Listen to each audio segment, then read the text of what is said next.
Bismillahirrahmanirrahim. Uhayyikum bitahiyatil Islam. Assalamualaikum warahmatullahi wabarakatuh. Waalaikumsalam warahmatullahi wabarakatuh. Innal hamdalillah nahmaduhu wa nasta'inuhu wa nastaghfiruh wa na'udzu billahi min shururi anfusina wa min sayyiati a'malina.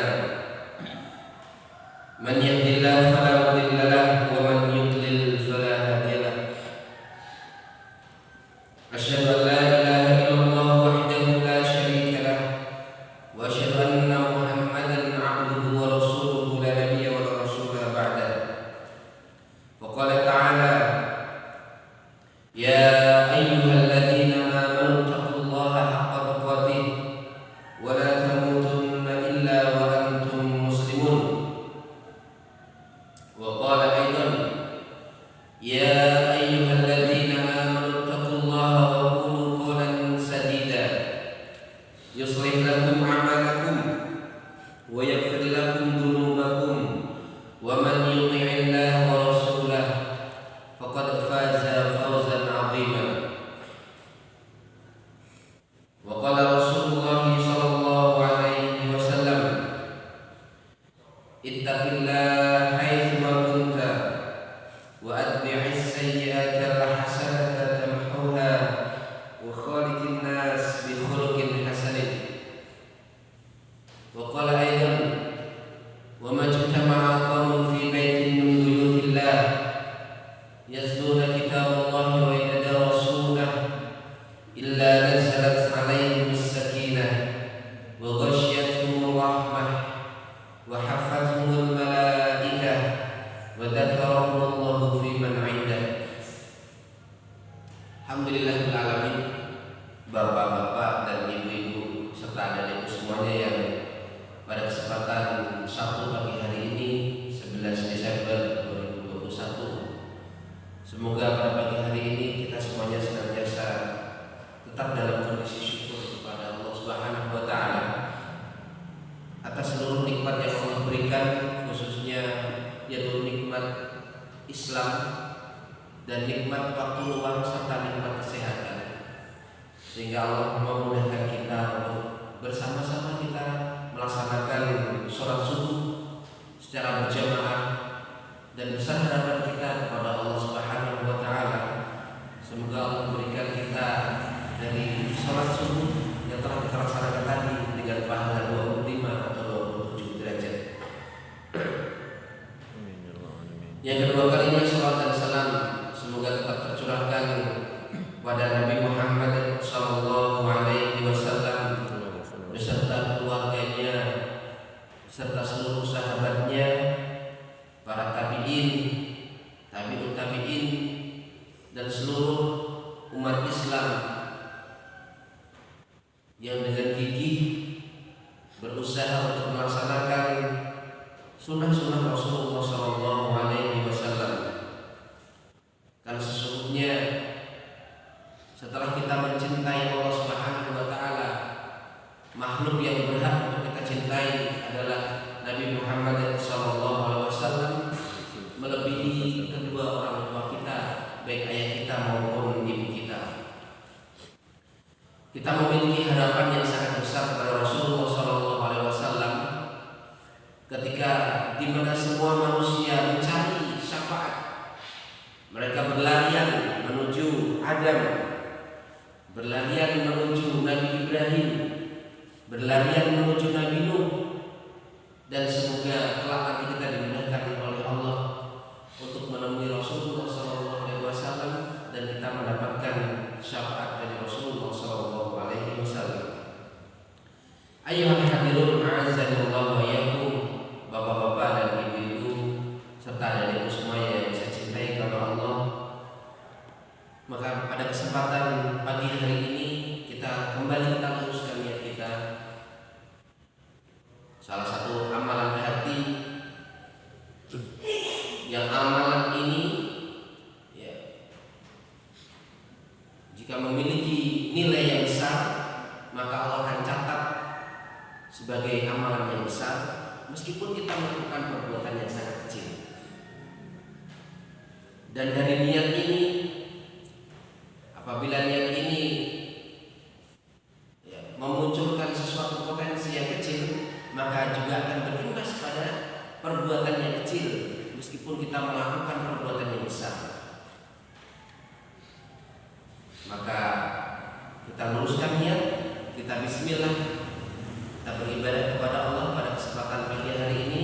Kita mencari ilmu Allah, dan semoga Allah memudahkan kita menuju jalan, yaitu ke jannahnya. Man salaka tariqan yaltamisu fihi ilman sahhalallahu lahu bihi tariqan ila jannah.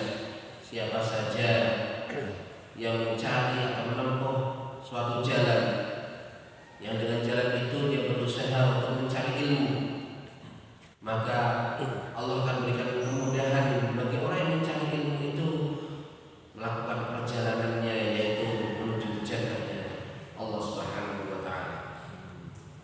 Baik, Bapak-bapak dan Ibu sekalian, saya sudah berapa lama tidak mengisi kajian ya Pak ya? Berapa pekan kira-kira? 2. Baik, ada 2 yang harus lihat. Yang pertama adalah Sabtu 2 pekan yang lalu yang diganti diisi oleh Ustaz Mu'ad. Kemudian Sabtu yang kemarin diganti oleh Ustaz Salam. Alhamdulillah, jazakumullah khairan.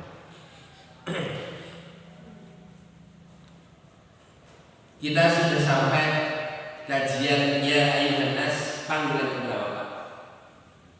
Ada yang masih ingat? 9? Baik, iya, 9 kita sudah selesai. Dan kita saat ini pada kesempatan pagi hari ini kita masuk kepada panggilan yang ke-10. Nah, ini panggilan yang ke-10, yaitu surat Luqman ayat 33. Baik, dipersilakan Bapak-bapak untuk bersama-sama kita mengkaji surat Luqman ayat 33.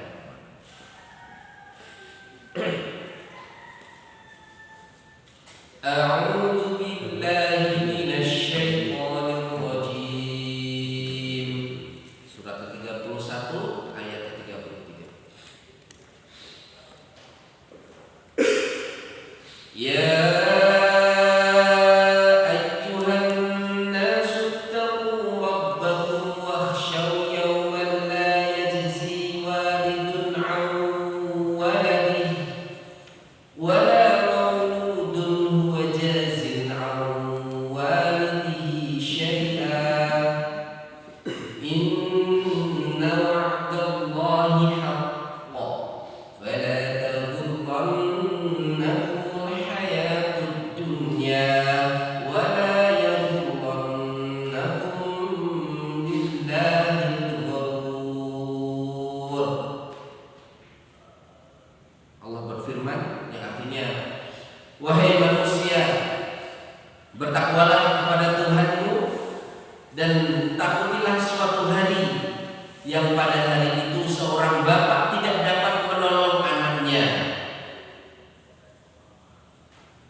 Di ayat ke-33 di sini ada kata-kata wahsyaw, ya ayyuhan nas taqu rabbakum, wahai manusia. Ya, ini khususnya ditujukan kepada manusia, orang-orang mana ini kira-kira? Orang-orang bangsa Mekah. Ya ayyuhan nas ittaqu rabbakum. Ya, bertakwalah kalian kepada Rabb kamu. Wahsyaw, dan takutlah. Masih ingat Bapak? Perbedaan khauf dan satunya lagi apa? Khasyah. Ada yang masih ingat? Apa perbedaan khauf dan khasyah? Kalau khauf itu adalah rasa takut kepada Allah, ya, namun dalam keadaan dipaksa, ya, dipaksa karena ketakutan suatu makhluk. Biasanya diimbangi dengan ancaman berupa neraka, berupa api, berupa siksaan atau azab. Jadi rasa takutnya itu diancam sama Allah. Kalau khasyah yaitu rasa takut kepada Allah namun tidak ada paksaan.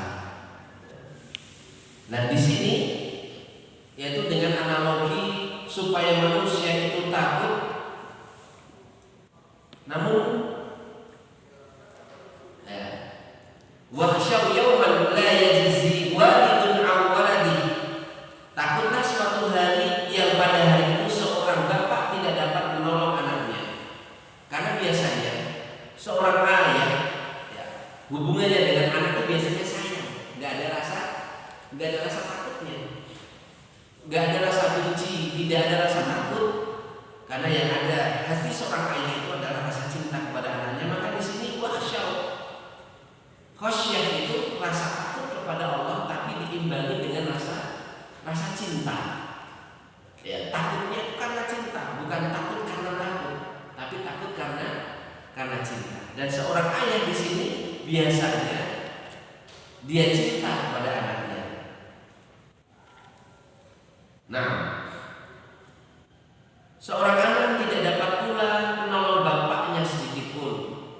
Maka kelak akan datang suatu zaman di mana kita semua itu masing-masing. Seorang ayah dia sibuk dengan urusannya sendiri-sendiri, seorang ibu sibuk dengan urusannya sendiri-sendiri, dan seorang anak pun juga sibuk dengan urusannya pribadi. Saat di mana matahari didekatkan sedekat 1 mil, ya kurang lebih sekitar 1 kilometer. Di situ di padang mahsyar, maka semuanya mengurusi urusannya masing-masing. Sesungguhnya janji Allah adalah benar. Inna wa'dallahi haqqo. Ya, inna Allah la yukhliful mi'ad. Sesungguhnya Allah itu tidak akan pernah menyalahi janji. Fala taghurrannakumul hayatud dunya. Maka janganlah sekali-kali kehidupan dunia memperdayakanmu. Ya, jangan sekali-kali dunia itu menjadikan kita menjadi orang yang tertipu. Wala yaghurrannakum billahil ghurur. Dan jangan pula kita itu diperdaya oleh setan, ya, dalam hal mentaati Allah Subhanahu wa taala. Jamaah rahimahumullah, ayyuhal hadirun, pertanyaan berikutnya adalah kita akan memperdalam sedikit demi sedikit berkenaan dengan surat Luqman ayat 33. Siapakah Luqman itu? Ya. Ada di sini yang putranya dikasih nama Luqman? Belum ada? Mungkin putranya yang kelima mungkin. Kalau laki-laki. Oh, baik. Luqman ya. Luqman Hakim. Oh ya, adik ya, adik kandung ya. Adik kandungnya namanya Luqman Hakim. Masya Allah. Terinspirasi dari ini. Siapakah Luqman itu? Baik. Di sini Ibnu Abbas radhiyallahu anhu menerangkan kepada kita, Ibnu Abbas itu adalah salah satu sahabat Rasulullah SAW yang didoakan oleh Rasulullah semoga untuk memiliki, ya, takwil yang baik, memiliki takwil yang baik. Ibnu Abbas mengatakan bahwasanya Luqman itu adalah seorang penggembala. Kalian tahu penggembala? Apa itu penggembala? Apa nak? Apa penggembala? Sambil penggembala bukan sambil ini. Penggembala kambing bukan? Nggak pernah nganggur ya sambil ya karena dikandangin terus ya, nggak pernah diumbar kemana-mana ya. Nah, Luqman Hakim dia adalah seorang penggembala dan tukang kayu yang dimerdekakan. Ia berasal dari Habsyi. Seorang penggembala, kira-kira penggembala apa? Biasanya penggembala domba. Ya, biasanya adalah penggembala domba. Orang-orang Timur Tengah itu biasanya penggembalanya adalah penggembala domba. Kemudian profesinya juga selain penggembala adalah tukang kayu yang dimerdekakan. Berarti sebelumnya apa ini? Budak. Sebelumnya adalah budak. Dan dia berasal dari Habsyi. Di mana Abrar? Habsyi itu di mana? Habasyah. Raja Habasyah. Ethiopia. Ya, di Ethiopia.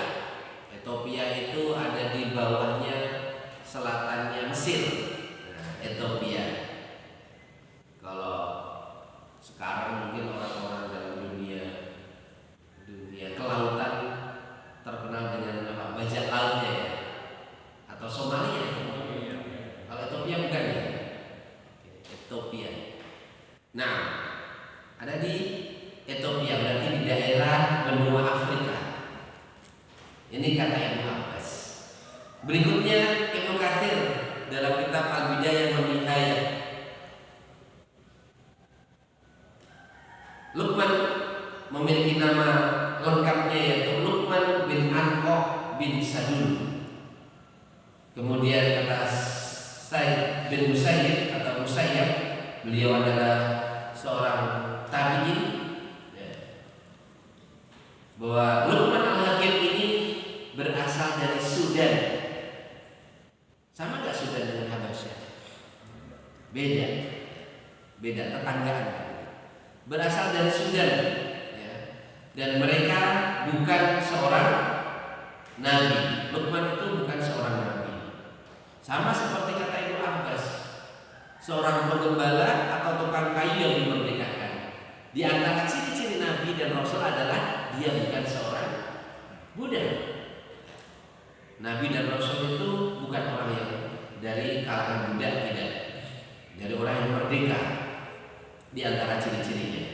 Maka Luqman ini kalau kita melihat ciri-ciri dari Ibnu Abbas tidak mungkin seorang nabi, sama sebagaimana dikatakan oleh Said bin Musayyib. Kemudian Ibnu Wahab berkata, ia adalah anak saudara perempuan dari Nabi Yusuf. Anak saudara perempuan berarti keponakannya Nabi Yusuf. Keponakannya Nabi Yusuf. Berarti Luqman Al-Hakim menurut Ibnu Wahab hidup di zaman Nabi Yusuf.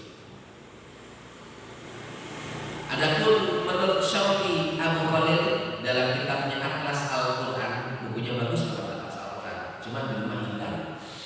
Adanya 3 hadis, Atlas hadis itu. Syauqi Abu Khalil, menurut Syauqi Abu Khalil dalam bukunya Atlas Al-Quran ini mengatakan bahwa Luqman ini adalah putra saudari perempuan Ayub. Putra saudari perempuan Ayub. Berarti apa? Sepupuan, putra saudari perempuannya. Ponakannya ya. Iya, keponakannya Nabi Ayub. Berarti dia hidup di zaman Nabi Ayub. Kemudian menurut Feryani dan Ruslani di dalam bukunya Hikayat Luqman Al-Hakim menyebutkan ciri-ciri Luqman Al-Hakim ini adalah bertubuh pendek dan berhidung mancung. Dalam riwayat lain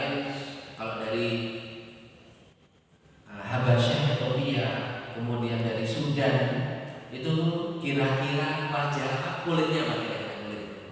Hitam. Ya. Kira-kira kulitnya adalah hitam. Bertubuh pendek dan berhidung mancung. Ini segelintir tentang Luqman Al-Hakim. Mayoritas ulama mengatakan Luqman Al-Hakim ini bukanlah seorang nabi. Meskipun ada sebagian kecil ulama yang mengatakan Luqman ini adalah nabi. Baik. Pertanyaan berikutnya. Siapa yang menggelari gelar Luqman itu Al-Hakim? Siapa kira-kira? Ya, kalau kita melihat dalam surat Luqman, walaqad ataina Luqmana hikmata. Nah, di sini ada kata-kata hikmah. Kita akan membahas sedikit, kita akan membahas sebentar berkenaan dengan konsep hikmah. Kenapa kok Luqman Al-Hakim ini mendapatkan gelar Al-Hakim? Kalau kita biasanya mengatakan hakim atau hikmah itu adalah dengan perkataan atau terjemahan orang yang bijaksana. Orangnya bijaksana tuh. Orang yang penuh hikmah itu adalah orang yang bijaksana. Biasanya kita seperti itu. Kalau dalam bahasa Inggris, ya diterjemahkan dengan kata-kata wisdom, ya, yang artinya bijaksana. Baik. Kenapa kok Luqman Al-Hakim ini mendapatkan gelar hikmah? Ada apa dengan kata-kata hikmah? Apa hikmah itu? Bismillah. Kata hikmah berasal dari bahasa Arab. Ya, dari kata-kata hakamaya kumu. Ada padanan kata, derivasi dari kata-kata hikmah. Yang pertama adalah al-hikmah itu adalah al-ilmu. Orang yang diberi hikmah berarti dia adalah orang yang berilmu. Itu pasti. Tidak mungkin orang yang bijaksana kok tidak berilmu. Sangat mustahil sekali. Ya. Bahkan tataran kalau seseorang itu ingin mendapatkan hikmah, pintu utamanya, gerbang pertamanya itu adalah ilmu. Ini kata kunci yang pertama, derivasi padanan kata dari al-hikmah itu adalah ilmu. Yang kedua adalah al-fiqhu. Ya. Fikih. Apa itu? Wah, ada yang bakar-bakar nih.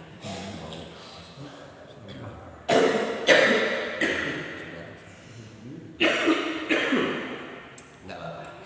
Baik. Derivasi padanan kata yang kedua dari kata-kata hikmah. Hikmah mengandung arti yaitu fikih. Al-fiqhu yaitu paham. Paham. Ya, sebagaimana kalau anak kecilnya ditanya sama guru-gurunya, sudah paham pelajaran ini? Paham. Anda sudah faqih, sudah memahami. Kemudian al-adl, padanan kata dari kata-kata hikmah itu adalah al-adl, adil. Berarti Luqman itu adalah yang pertama, dia orang yang berilmu. Luqman itu adalah orang yang paham, dan Luqman itu adalah orang yang adil. Al-adil. Ya. Adil itu seperti apa kalau adil itu? Apakah kalau pembagian waris anak perempuan satu, laki-laki juga satu? Tidak. Yaitu adil itu menempatkan sesuatu pada tempatnya, yaitu menempatkan sesuatu atau meletakkan sesuatu pada tempat fil mahal. Itu adalah padanan kata yang ketiga. Yang keempat, Luqman Al-Hakim, ya, hikmah itu sendiri memiliki padanan kata yaitu al-man'u, yaitu menahan. Menahan dari apa?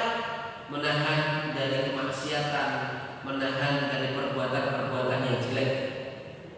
Jadi Luqman Al-Hakim ini terkenal sebagai orang yang mampu menahan lisannya dari perkataan-perkataan yang tidak baik atau dusta atau fahsya. Tangan dan perbuatannya, perilakunya menjauhkan diri dari menyakiti orang lain. Ini adalah al-man'u. Dan yang terakhir padanan kata derivasi dari kata-kata hikmah adalah al-iqan, yaitu penguasaan. Dia ilmunya, dia menguasai ya, segala sesuatu yang baik-baik ia kuasai.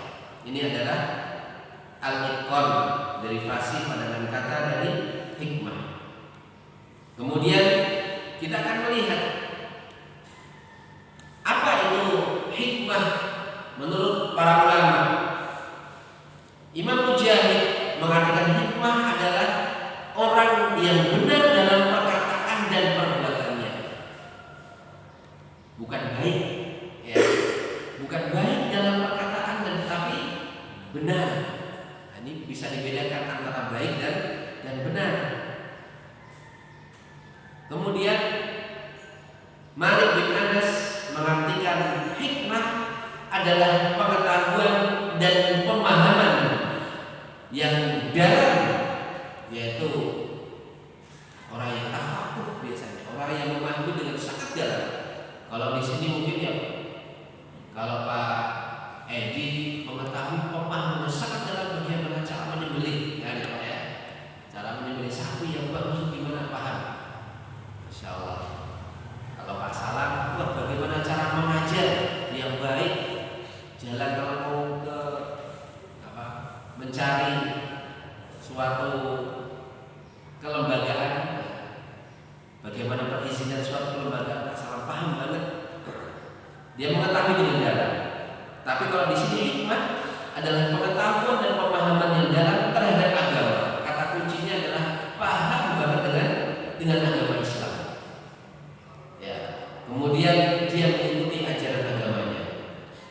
Ar-Rabi bin Anas mengatakan hikmah adalah rasa takut kepada Allah. Ya, rasa takut. Orang kalau sudah takut itu gimana kira-kira? Pasti manut. Orang kalau sudah takut itu biasanya manut, ikut. Kemudian yang keempat, Hasan Al-Basri mengatakan memaknai hikmah adalah sifat waraq. Apa itu waraq? Sifat yaitu hati-hati dalam masalah halal dan haram.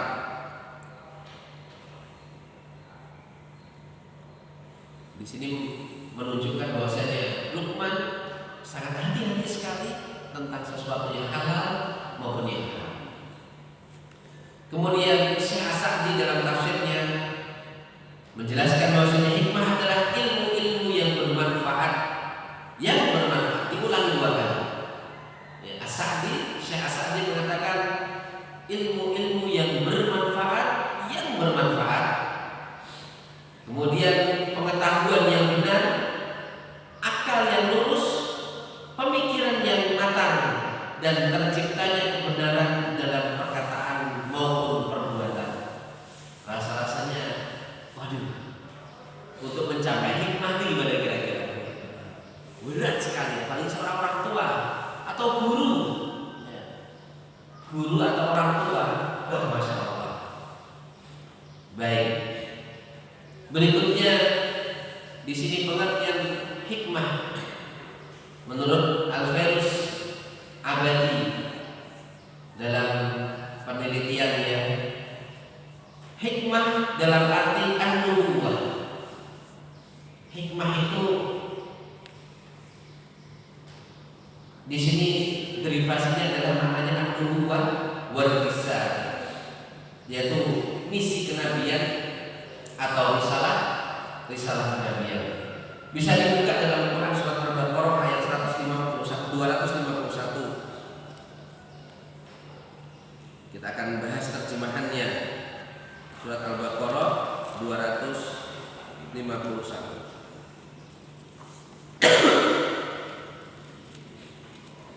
A'udzu billahi minasyaitonir rajim. Fahazamuhum biidznillah wa qatala Daud Jalut wa atahu Allahul mulk wal hikmah wa 'allamahu mimma yasha' walaula daf'ullahi an-nas ba'dahum bi ba'din lafasadatil ardh walakinna Allaha dzu fadlin 'alal 'alamin.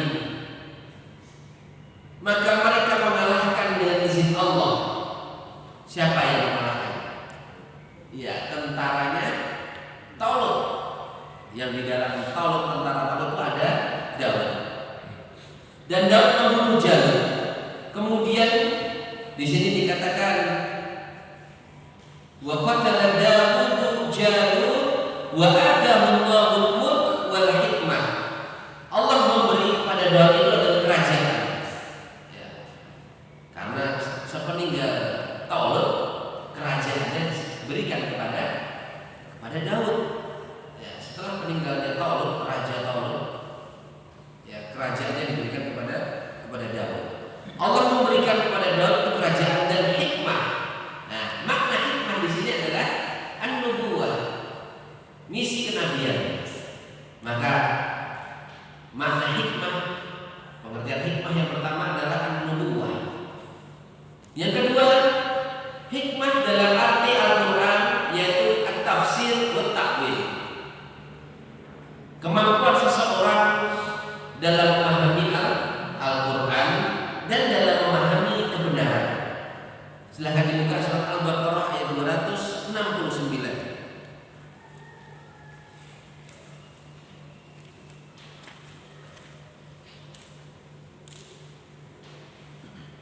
Allah berfirman, yu'til hikmata man yasha wa man yu'tal hikmata faqad utiya khairan katsira wa ma yadhakkaru illa ulul albab.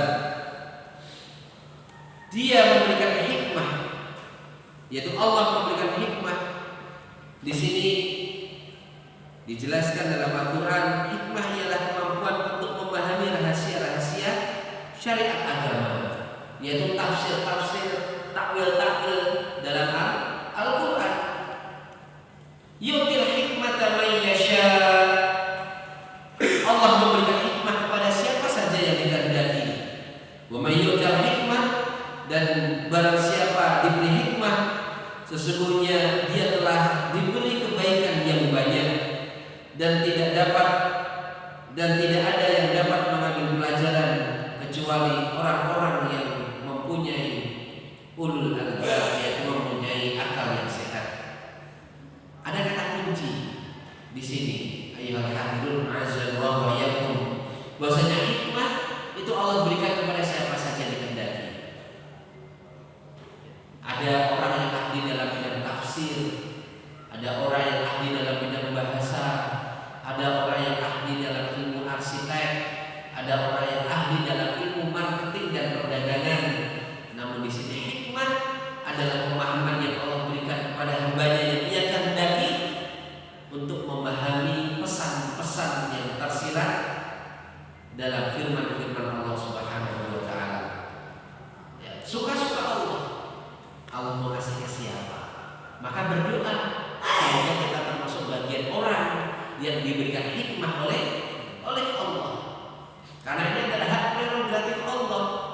Tidak ada campur tangan manusia. Khusus Allah sendiri ingin kasih ke siapa. Hikmah itu kasih ke siapa? Kasih ke siapa? Suka-suka Allah.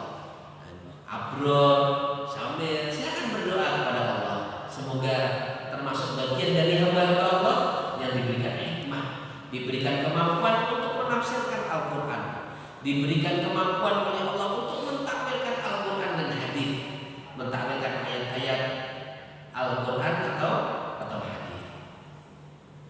Itu makna yang kedua.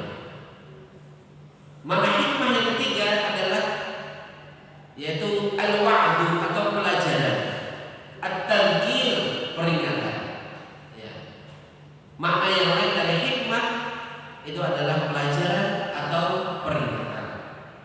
Silakan dibuka surat Al-An'am ayat 89. Surat Al-An'am ayat 89. Surat ke-6 ayat 89.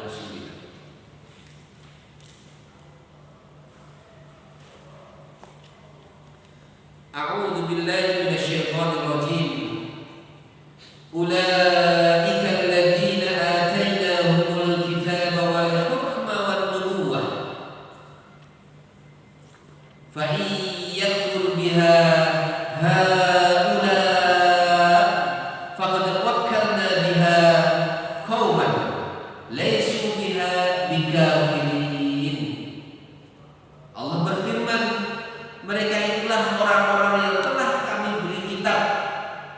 Ulaika alladziina atainahumul kitab wal hukma wan nubuwwah, dan hikmah dan kenabian.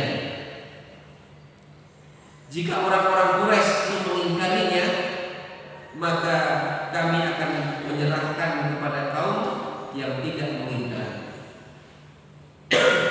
Di sini ada ancaman dari Allah Subhanahu wa taala. Jika orang-orang Quraisy mengingkari, yaitu mengingkari risalah kenabian Nabi Muhammad SAW, maka hikmah itu nanti akan Allah serahkan kepada orang-orang yang tidak mengingkari dari risalah kenabian Nabi Muhammad SAW. Maka hikmah yang ketiga memiliki arti yaitu peringatan dan pelajaran. Konsep hikmah, pengertian hikmah yang keempat, hikmah dalam arti ayat-ayat Al-Quran yang mengandung perintah dan larangan. Hikmah sendiri memiliki arti perintah dan larangan. Setelah tadi kita mempelajari hikmah memiliki arti an-nubuwwah atau ar-risalah, kemudian memiliki arti takwil atau tafsir. Yang ketiga, hikmah memiliki arti pelajaran atau peringatan, dan yang keempat, hikmah itu memiliki arti perintah dan larangan. Dalilnya adalah surat An-Nahl ayat 125. Ud'u ila sabili rabbika bil hikmah wal mau'izatil hasanah wajadilhum billati hiya ahsan inna rabbaka huwa a'lamu biman dhalla 'an sabilihi wa huwa a'lamu bil muhtadin. Ud'u, panggillah, berdakwahlah, ila sabili rabbik, berdakwahlah ke dalam mengajak ke jalan Tuhanmu dengan cara yang hikmah, yaitu dengan memberikan peringatan, perintah dan larangan. Perintah supaya kita menutup aurat, perintah supaya kita yang masuk masjid menggunakan kaki kanan, perintah untuk menjawab apa? Untuk melarang bagi mereka-mereka yang gemar bermaksiat, untuk kita larang. Dan yang terakhir, hikmah dalam arti berhujjah dengan menggunakan akal berdasarkan amrul syar'i. Hikmah ini yaitu dalam surat Luqman ayat 12, wa laqad atayna Luqmana al-hikmata an yashkur lillah. Wa laqad atayna Luqmana al-hikmata an yashkur lillah. Wa man yashkur fa innama yashkuru li nafsihi. Wa man kafara fa innallaha ghaniyyun hamid. Di sini diartikan bahwasanya Luqman itu menggunakan akalnya, yaitu berdasarkan rambu-rambu syar'i. Kesimpulan dari hikmah adalah karunia dan nikmat Allah yang diberikan kepada siapa saja yang Allah kehendaki di antara hamba-hambanya, berupa kemampuan untuk mewujudkan maksud dari ayat-ayat Allah melalui perkataan dan sikap yang tepat dan benar. Di antara kita semuanya, saya, bapak-bapak, ibu-ibu, kalau kita memiliki sikap yang benar, perkataan yang benar, maka sesungguhnya kita sudah diberi hikmah oleh Allah. Tadi syarat hikmah tadi apa yang pertama? Gerbangnya hikmah adalah ilmu. Gerbangnya hikmah adalah ilmu. Al-ilmu qabla al-qaul wal amal. Ilmu dulu sebelum berbicara, ilmu dulu sebelum berbuat. Nah, jamaah salat subuh yang semoga dirahmati Allah, dalam surat Luqman ayat 33, ya ayyuhan nas ittaqu rabbakum wakhshaw yawman la yajzi walidun an waladihi wa la mauludun huwa jazin an walidihi syai'a. Wahai manusia, bertakwalah kepada Tuhanmu dan dan takutilah suatu hari yang pada hari itu seorang bapak tidak dapat menolong anaknya dan seorang anak tidak dapat pula menolong bapaknya sedikit pun. Kita akan mempelajari bersama-sama beberapa potret ayah dan anak. Potret bagaimana seorang ayah dan anak. Di sini alhamdulillah semuanya sudah berayah. Yang jomblo nggak ada di sini, kecuali anak-anak. Nah, yang pertama adalah ayah kafir, anak kafir. Ada tidak teman-teman? Ada? Sangat banyak tentunya. Bapaknya kafir, anaknya kafir. Kemudian ayahnya beriman, anaknya beriman. Banyak juga. Nabi Ibrahim memiliki anak. Siapa anaknya Nabi Ibrahim? Ismail dan iya, Nabi Ishak. Bapaknya beriman, anaknya beriman. Kemudian anaknya Ishak, siapa? Amr dan Samir. Anaknya Nabi Ishak. Nabi juga loh anaknya. Ya, Yakub. Ya, Yakub. Mbahnya Nabi Ibrahim beriman, anaknya Ishak beriman, cucunya Nabi Ibrahim, Nabi Yakub. Iya benar kan? Iya, Nabi Yakub juga beriman. Kemudian cicitnya Nabi Ibrahim yang bernama Yusuf, anaknya dari Nabi Ishak juga beriman. Banyak sekali potret-potret, contoh-contoh ayah yang beriman dan anak yang beriman. Banyak. Berikutnya ayah beriman, anaknya kafir. Ada tidak? Siapa coba? Abdur dan Samir. Ayahnya beriman, anaknya kafir. Nabi loh ini, contoh nabi. Nabi siapa yang anaknya kafir? Nabi Nuh, iya. Nabi Nuh, Kan'an ya, yang tenggelam gitu. Contoh juga ini adalah ayahnya beriman, anaknya kafir. Sekarang gantian, ayahnya kafir, anaknya beriman. Siapa ayo?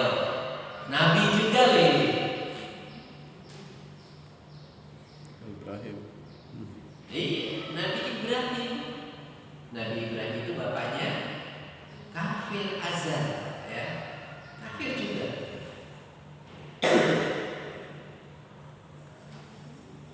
Ini beberapa potret yang menegaskan kepada kita bahwasanya iman itu tidak dapat diwariskan, ya. Iman itu nggak bisa diwarisi. Tapi kalau harta bisa, ya, sambil besar kemungkinan mendapat warisan kambing, besar kemungkinan, ya, seperti itu. Tapi kalau iman tidak bisa diwariskan, ya bisa. Seorang ulama yang memiliki anak ulama ada tidak? Bapaknya ulama, anaknya ulama. Ada. Bapaknya ustadz, anaknya ustadz, ada. Bapaknya ustadz, anaknya musisi, ada enggak? Ada, banyak. Ya, bapaknya ustadz, tapi anaknya nggak jadi ustadz, banyak juga. Nggak bisa diwariskan. Ya. Bapaknya artis penyanyi, anaknya penyanyi, ada enggak? Ada banyak. Dan biasanya gampang sekali, regenerasinya itu gampang, nyetaknya itu gampang. Tapi kalau seorang bapak yang ustaz, ibu yang ustazah, kemudian mencetak untuk menjadi anak yang menjadi ustaz lagi atau ustazah lagi, wah beratnya minta ampun, sangat berat. Dan ini banyak sekali contohnya, sangat banyak. Ya. Ini adalah beberapa potret ayah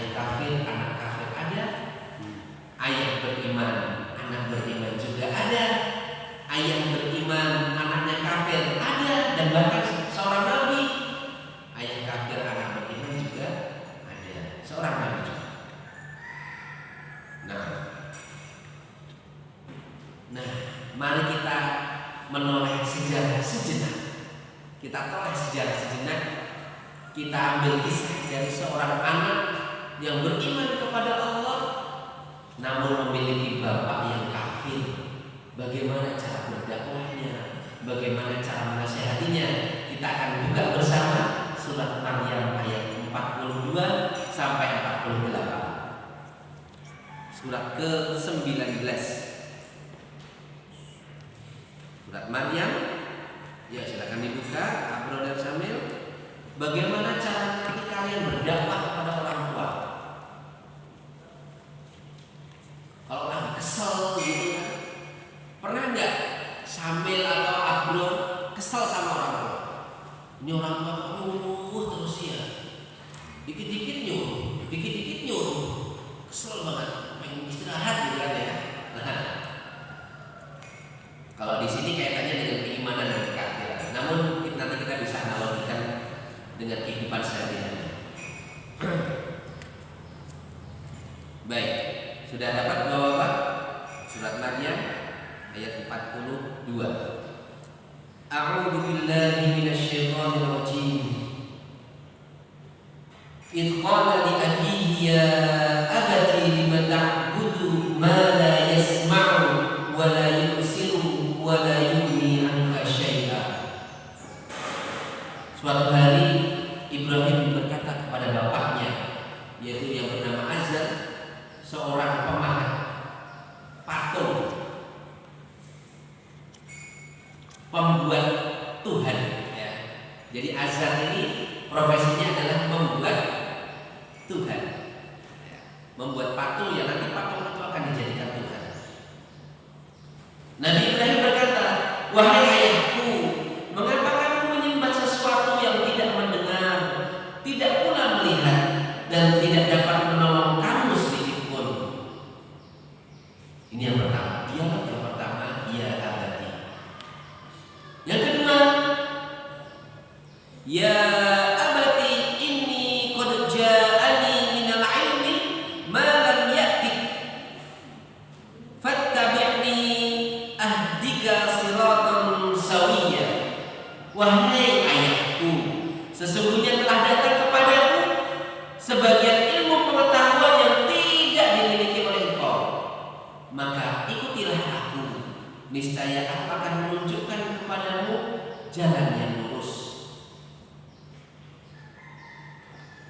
Nabi Ibrahim memiliki ilmu yang tidak dimiliki oleh bapaknya, mengharap supaya bapaknya mengikuti Nabi Ibrahim. Panggilan yang ketiga seorang Ibrahim, ya abati, wahai ayahku, la ta'budis syaitan. Yang ketiga kalinya yang sudah semakin menjerumus, sudah semakin fokus nasihatnya Nabi Ibrahim. Wahai ayahku, janganlah engkau menyembah setan. La ta'budis syaitan, inna syaitan kana lirrahmani 'asiyya. Sesungguhnya setan itu sangat durhaka kepada Ar-Rahman. Panggilan yang ketiga. Panggilan pertama, bapaknya diam aja. Panggilan yang kedua, bapaknya diam aja. Panggilan yang ketiga, nasihat yang ketiga semakin menjerumus. La ta'budis syaitan. Ya. Sudah semakin fokus, jangan ikutin setan dong. Maka apa kata bapaknya? Ya. Kemudian di sini dikatakan, ya abati, inni akhafu, wahai ayahku, sesungguhnya aku takut, ayyamassaka adabun minar rahman fatakuna lisyaitani waliyya.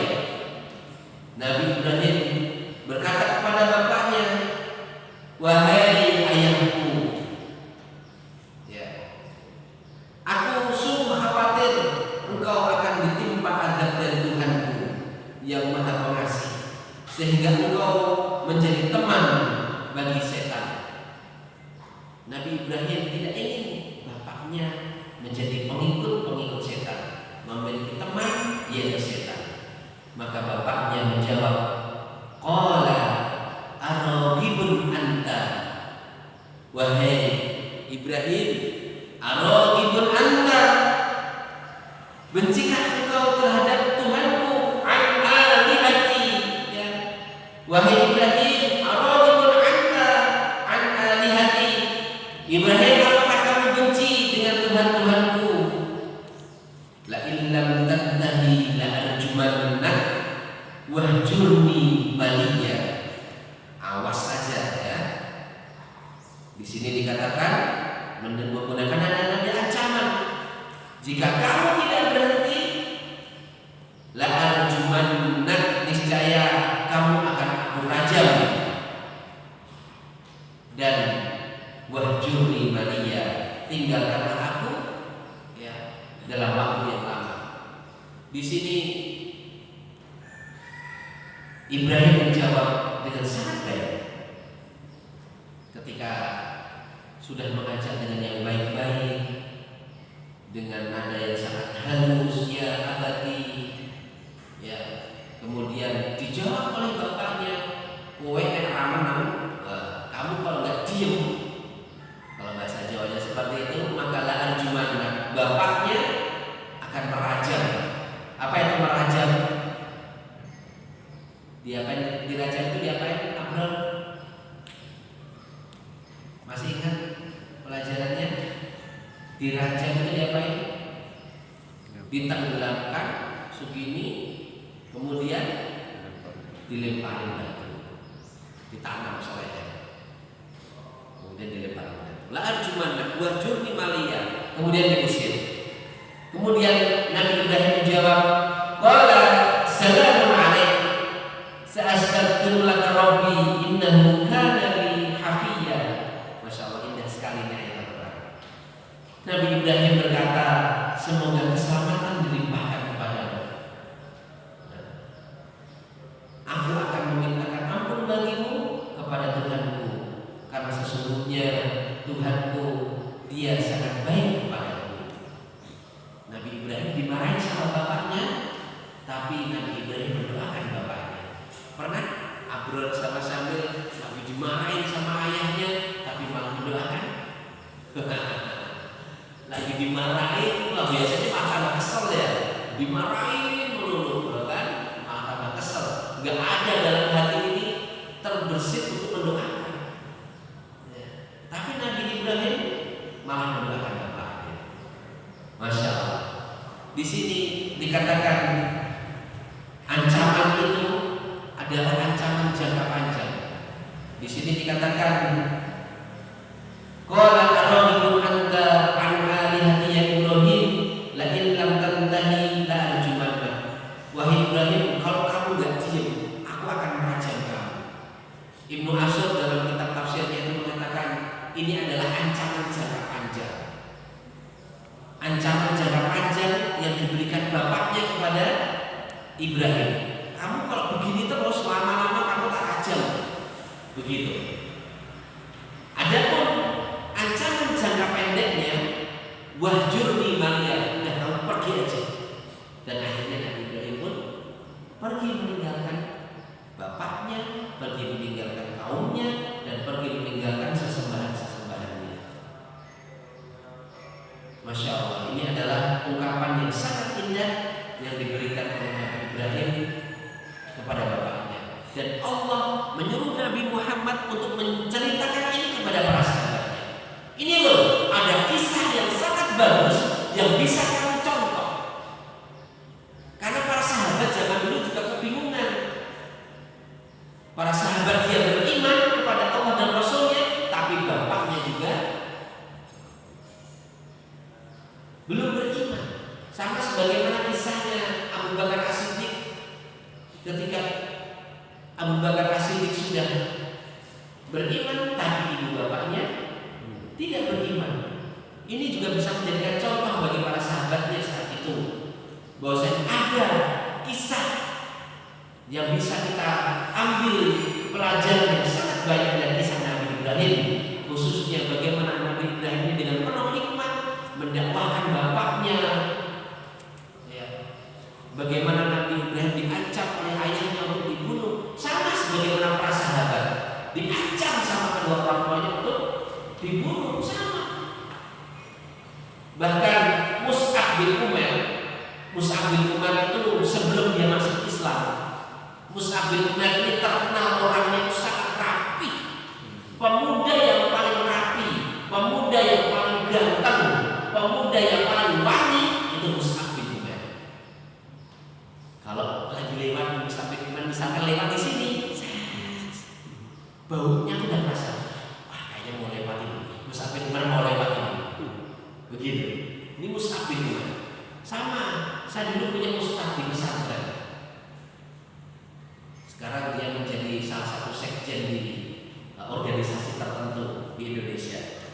Ketika di pesantren, ustaz saya ini kalau di Madinah, kita kalau mau mencari ustaz ini, ya itu tinggal imbaunya aja. Wah ada ustaznya.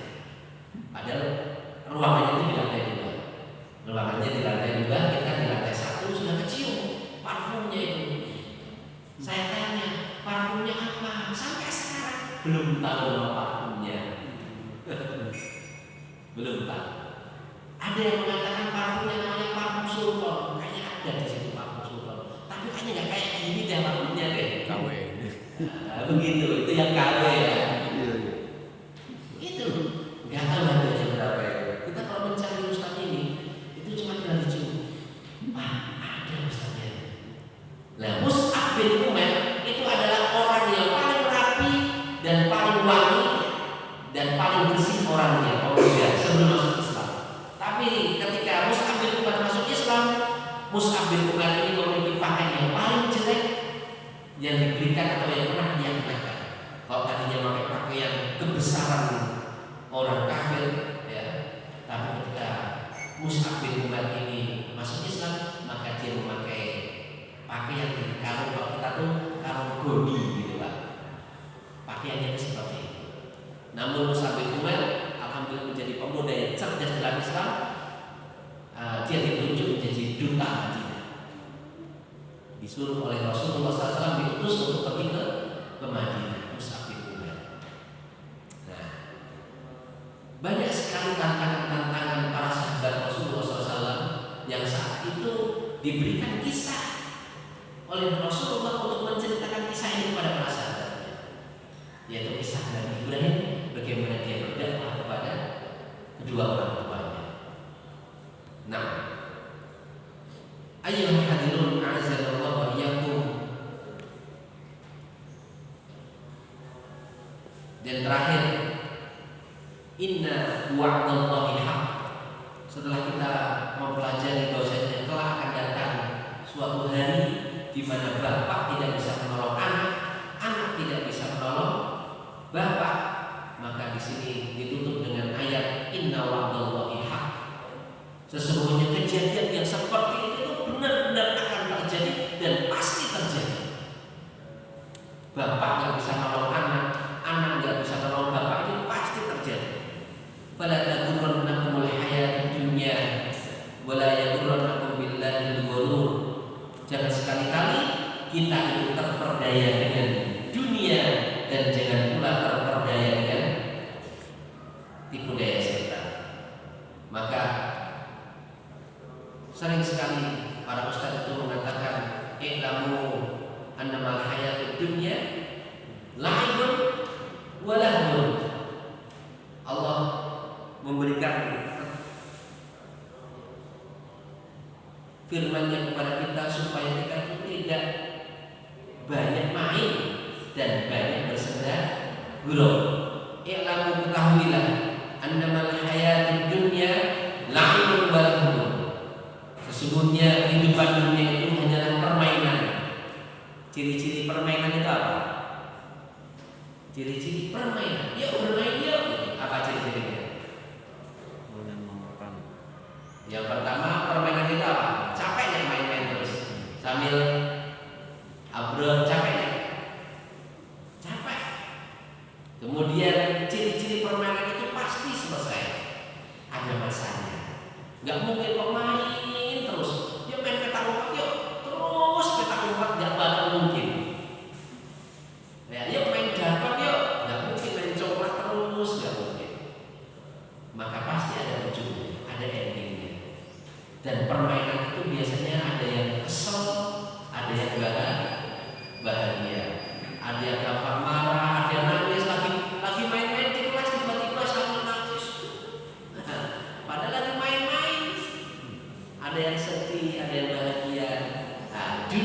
seperti itu, permainan ya, dan perhiasan.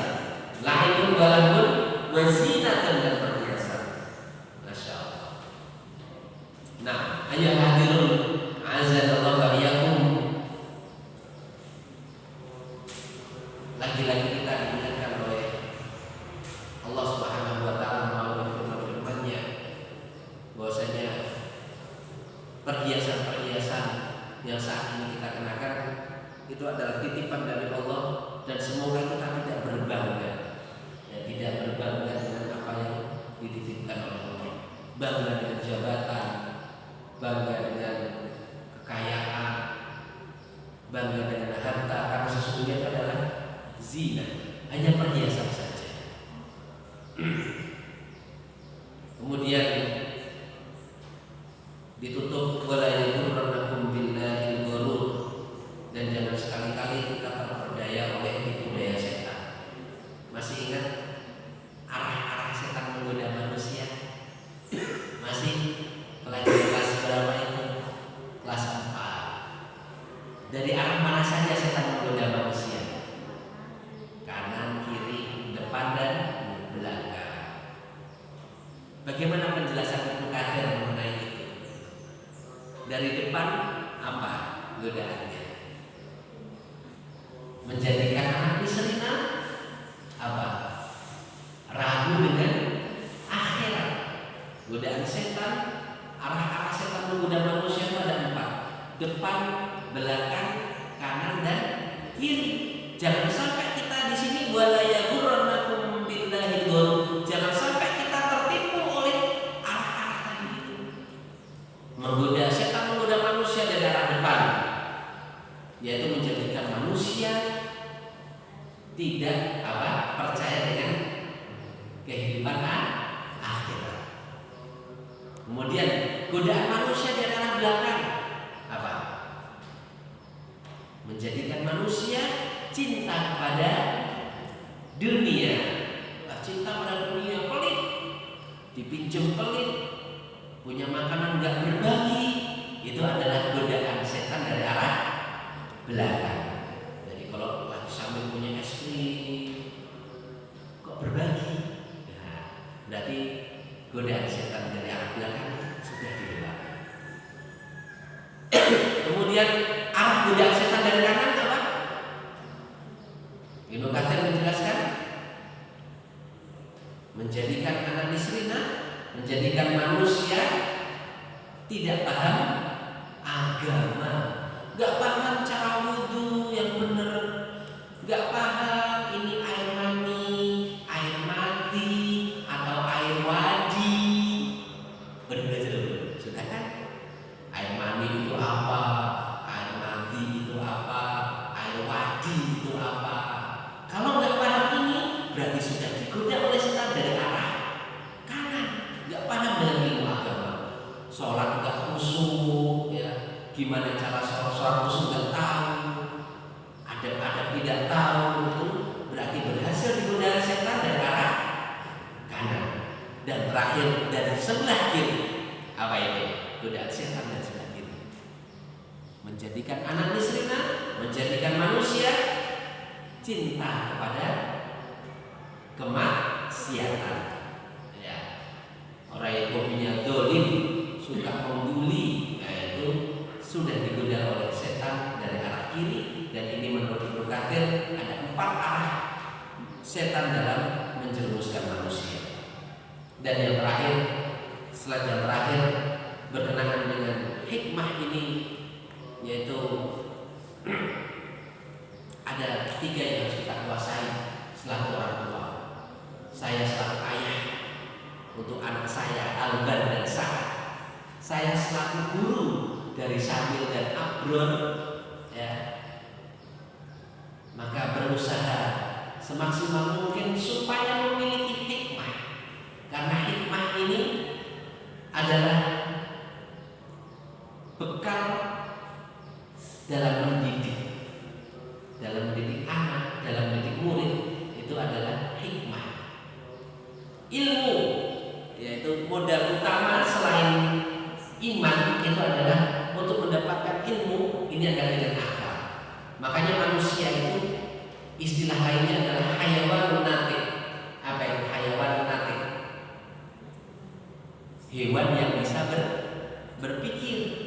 Istilah lain dari manusia adalah hayawan natik, hewan yang bisa berpikir.